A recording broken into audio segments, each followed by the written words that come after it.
Internet. It's time once again for Gaming with Max Von Puppet. That's me. Today we're going to talk about a fun dice game, Zombie Dice. Zombie Dice was brought to us by Steve Jackson Games in 2010. They're the people that brought us the role-playing game GURPS and the famous, or infamous depending on who you talk to, card game Munchkin. Zombie Dice is a press your luck kind of game where you can choose to keep rolling dice in order to score more points, but you risk rolling badly and losing all the points you scored this round. Here's how it works.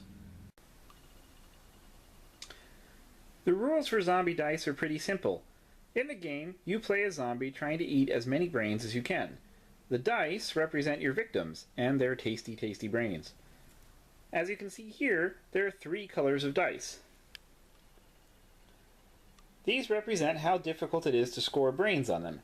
Green are the easiest, yellow are medium difficult, and red are really tough.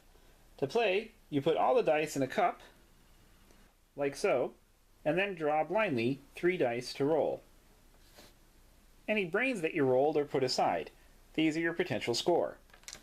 Any shotguns that you get, you also put aside. When you get 3 shotguns, your turn is over, and you don't get to score any of the brains that you've rolled. Footprints means that your victim got away, and if you choose to continue rolling, that die is kept and re-rolled. After that, you have to decide if you want to keep rolling or stop and score what brains you have. If you choose to keep going, you pull dice from out of the cup until you have 3 again. So if any of your last throw's dice were feet, you keep them and then pick enough dice to get you back up to 3. Once someone has scored 13 or more brains, then everyone else gets one more turn to throw dice and try to score as many brains as possible. At the end, the zombie that has the most brain wins. There's also an expansion set you can buy, Zombie Dice 2 Double Feature. It includes rules for the Big Summer Action Movie. That's these 2 dice right here. And these are the Hottie and the Hunk. They work pretty much like regular dice, except that they can rescue each other. Let's say you've scored brains on the Hunk. You'll notice that he's worth 2 brains. That's not because he's extra smart or anything, it's just because it's really awesome to eat the action hero.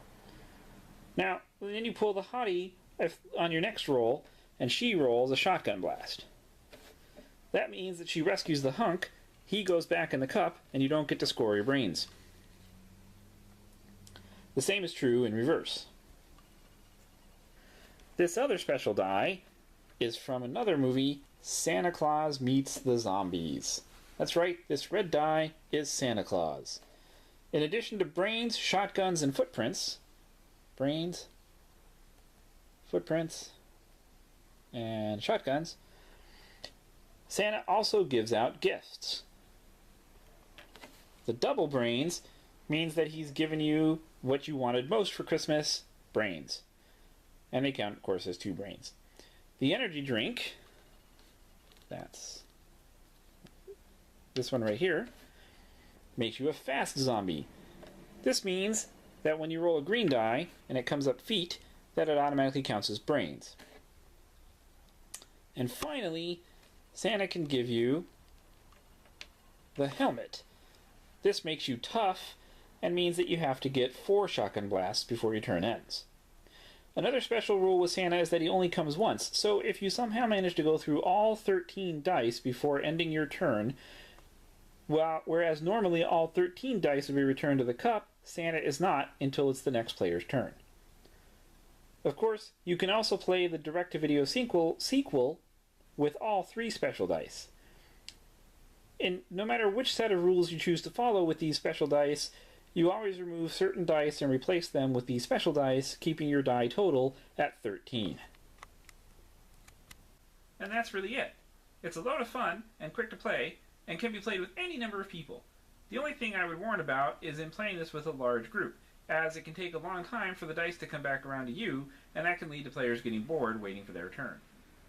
As we had with Alhambra, we have another game here that was played by Will Wheaton on tabletop, and if you want to see the game in actual play, there is a link below.